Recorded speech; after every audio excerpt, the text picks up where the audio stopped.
अब सवेरे सवेरे उठे और अभी हाथ मुंह भी नहीं धोया कि तब तक नज़र पड़ी बहुत सारे काम पड़े हैं, बहुत सारे काम पड़े हैं।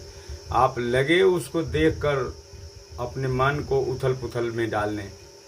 अरे कामों की अधिकता से घबराओ नहीं। यदि आपके पास ढेर काम है तो समझो ईश्वर ने आपके ऊपर बहुत बड़ी दया की है, कृपा की है, क्योंकि वह उसी को भार देते हैं जो उस भार को हंसकर उठा सके, उसे लेकर चल सके। जिसे कभार नहीं है, जिसे कोई काम नहीं है, वो निठल्ला, निकम्मा, लापरवाह और ऐसे ही जिंदगी व्यर्थ गंवा देता है। पड़े हुए बहरे सर्प की तरह जिंदगी को गंवा देता है। तुम भगवान को धन्यवाद दो। हमने बचपन में एक दंत कथा सुनी थी। एक दही बेचने वाली रोज सवेरे दही बेचने निकलती। रोज की तरह आज भी उसने एक हड़िया में दही भर रखा है।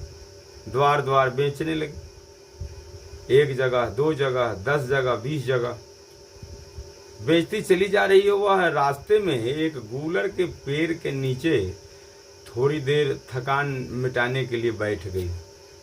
कुछ देर बाद चमत्कार हुआ, उसके हड़िया में एक गूलर का फूल गिर गया।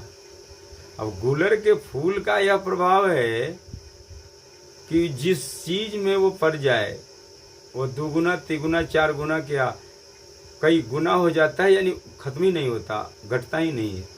वह दिन भर दही बेचते बेचते थक गई। दिन भर दही बेचते बेचते थक गई। हालांकि उसको प्रसन्न होना चाहिए था कि हम लाए थे थोड़े से दही और ये खत्म ही नहीं हो रहा है, समाप्त नहीं हो रहा है, इसको चाहे तो कल बेचे। पर दिन अधीन जब होता है तो आदमी की सोच बदल जाती है। उसने हड़िया को पटक दिए और कहा यह खत्म होने का नाम ही नहीं ले रहा है। और तब से गूलर का फूल अदृश्य हो गया।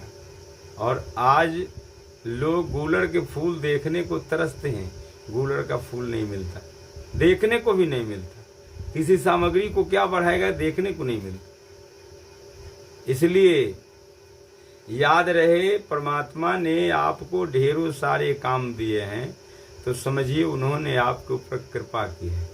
आप उन कामों को करते जाइए, जितना आपसे बने उतना ही करिए, मेहनत करिए। जो काम रह जाएगा जिसमें आपने मेहनत किया उसके बाद भी नहीं हुआ तो उसके लिए आप दोषी नहीं, क्योंकि आपने लगन के साथ यत्न पूर्वक उस काम को करने का पूरा प्रयास किया। आप निश्चित रूप से लाभ पाएंगे।